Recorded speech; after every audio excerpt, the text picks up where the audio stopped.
Bacaan dari surat Rasul Yakobus. Saudara-saudara terkasih, ada di antara kalian yang berkata, "Hari ini atau esok kami berangkat ke kota Anu, dan di sana kami akan tinggal setahun dan berdagang serta mendapat untung." Padahal kalian tidak tahu apa yang akan terjadi esok. Apakah arti hidupmu? Hidupmu itu seperti uap yang sebentar saja kelihatan lalu lenyap. Seharusnya kalian berkata, "Jika Tuhan menghendakinya, kami akan hidup dan berbuat ini dan itu." Tetapi sekarang kalian memegahkan diri dalam congkakmu, dan semua kemegahan yang demikian adalah salah. Jadi jika orang tahu bagaimana ia harus berbuat baik, tetapi tidak melakukannya, ia berdosa. Demikianlah sabda Tuhan. Syukur kepada Allah. Berbahagialah orang yang miskin di hadapan Allah, sebab merekalah yang empunya kerajaan surga. Berbahagialah orang yang miskin di hadapan Allah, sebab merekalah yang empunya kerajaan surga. Dengarlah, hai bangsa-bangsa sekalian, pasanglah telinga, hai semua penduduk dunia, baik yang hina maupun yang mulia, baik yang kaya maupun yang miskin. Berbahagialah orang yang miskin di hadapan Allah, sebab merekalah yang empunya kerajaan surga.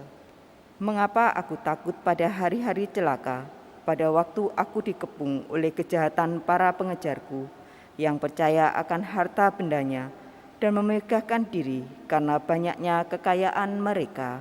Berbahagialah orang yang miskin di hadapan Allah, sebab merekalah yang empunya kerajaan surga.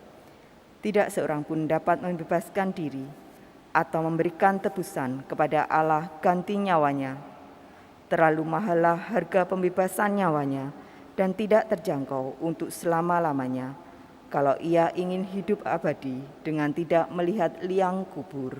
Berbahagialah orang yang miskin di hadapan Allah, sebab merekalah yang empunya kerajaan surga. Sungguh, ia akan melihat orang-orang yang mempunyai hikmat itu mati, orang-orang bodoh dan dungu pun semuanya binasa dan meninggalkan harta benda mereka untuk orang lain. Berbahagialah orang yang miskin di hadapan Allah, sebab merekalah yang empunya kerajaan surga.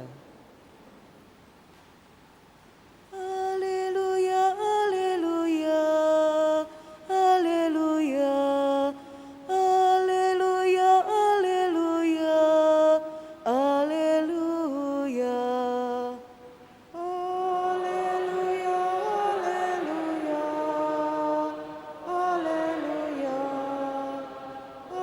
haleluya, haleluya, haleluya. Akulah jalan kebenaran dan kehidupan, sabda Tuhan. Tiada orang sampai kepada Bapa tanpa melalui aku. Haleluya, haleluya, haleluya, haleluya, haleluya, haleluya. Tuhan bersamamu. Dan bersama rohmu, Inilah Injil suci menurut Markus. dimuliakanlah Tuhan. Pada suatu hari Yohanes berkata kepada Yesus, "Guru, kami melihat seseorang yang bukan mengikut kita mengusir setan demi namamu. Lalu kami cegah orang itu karena ia bukan pengikut kita." Tetapi Yesus berkata, "Janganlah kalian cegah dia, sebab tak seorang pun yang telah mengadakan mujizat demi namaku dapat seketika itu juga mengumpat aku. Barang siapa tidak melawan kita, ia memihak kita." Demikianlah sabda Tuhan. Terpujilah Kristus.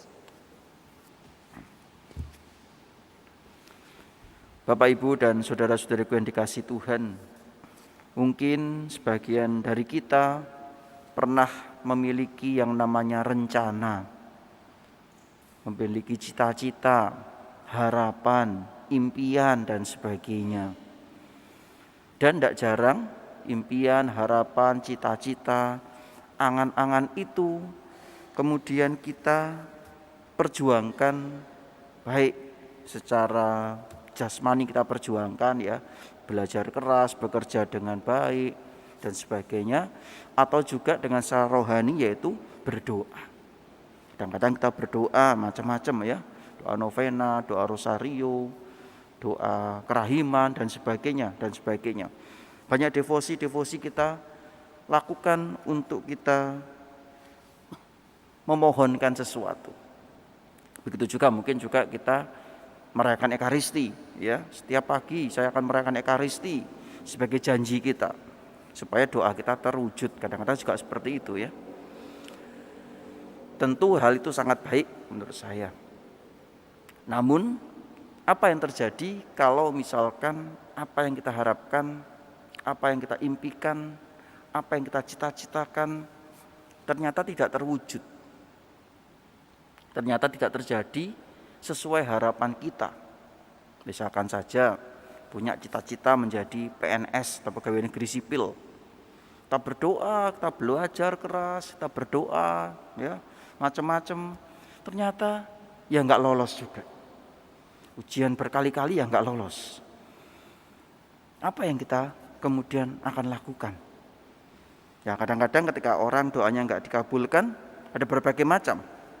Yang pertama, ada orang yang terus berjuang, ya terus nggak lolos pegawai negeri sipil tahun ini, ya tahun berikutnya nggak lolos, ya tahun berikutnya lagi, ya sampai jatahnya itu habis biasanya itu ya, berapa kali gitu ya. Ada. Lalu kalau sudah nggak lolos terus, ya ada macam-macam juga. Ada yang kemudian menjadi putus asa.